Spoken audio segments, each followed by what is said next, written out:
Pantoufleee Blitz! Hello everyone, Pantoufleee here today for a new video, and as you can see, I'm riding my T57 Heavy. Why? Because I wanted to do a video about the changes that went with the 6.1 update. As you may know or not, the T57 EV and the IMX50B received a reload buff, a reload for the whole clip, because they lost 2 seconds of reload. They went from 20.6 seconds to 18.6 seconds, I believe, or maybe 21 to 19, but it's not a big deal. We're gonna go with from 21 to 19. So I wanted to talk about this change to know first of all why they did that, and also is it really effective. So the why, it's really simple in my opinion. I think that that's because of the FV4005. As you all know, this tank has something like 18 seconds of reload, and he's putting more average damage than the whole clip of the T57 and the AMX50B. You could say it's logic because it's tank destroyers, and tank destroyers are relying on their gun to do the work. That's why it's called tank destroyers. But maybe Wargaming thought it's a bit unfair because the T57 and the AMX50B will do less damage with the whole clip, but they take more time to reload. So I think that's why they decided to buff these tanks, because I don't think these tanks needed a buff, to be honest, because having 2 seconds on a clip, it's gonna be really situational. It can save your life.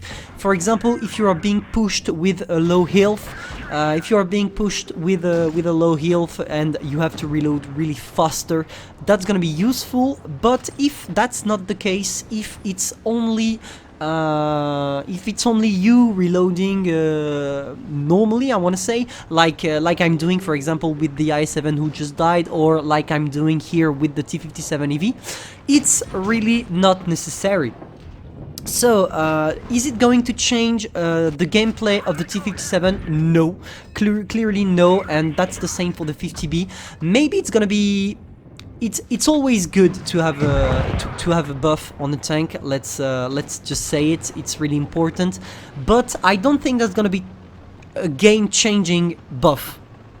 So with these 2 seconds, you will maybe be able to push forward with your team, because reloading faster makes you a bit more nervous. But yeah. As you can see, for example, here, if I had 2 seconds more of reload, maybe I wouldn't have been able to kill the Grill 15 if he ran away. But here I'm allowed to destroy him just because of that. And for example, same with the E100, I'm gonna reload faster, so I'm gonna be able to put some shots on it, even if you will see I will not be able to destroy it. But at least I can sneak some shots faster, which is really important. And I didn't feature an AMX50B replay here just because I didn't do an ace tanker. I did a couple of first class, but I wanted to talk over an ace tanker replay because it can show you maybe some positions you don't know, or some, I don't know. It's always a good experience to see some ace tanker replays. Ah, god damn it, the Badger! I want this tank so bad. But yeah. To conclude, I would say the buff is nice. The buff is nice, not needed, but nice. And maybe the main problem I have with the buff is that it's not needed. If they start buffing tanks that don't need it, I don't know what is going to be the next step, if you know what I mean. But I'm not really afraid about Wargaming. They know how to equilibrate tier 10 tanks, which are not collector or premiums. I want to clarify it, because when it comes to premiums and collectors, most of them are pretty OP. T22 medium and Badger. But still, yeah, that was my opinion. I know it's a bit rushed out for a video, but I have a lot of things to do today. That's why I decided to take a simple subject and just talk over it. Feel free to tell me in the comments how you feel about this quick buff of the T57 and the AMX, and don't forget, you're not here to be better, but to be the best. Pantoufleee over.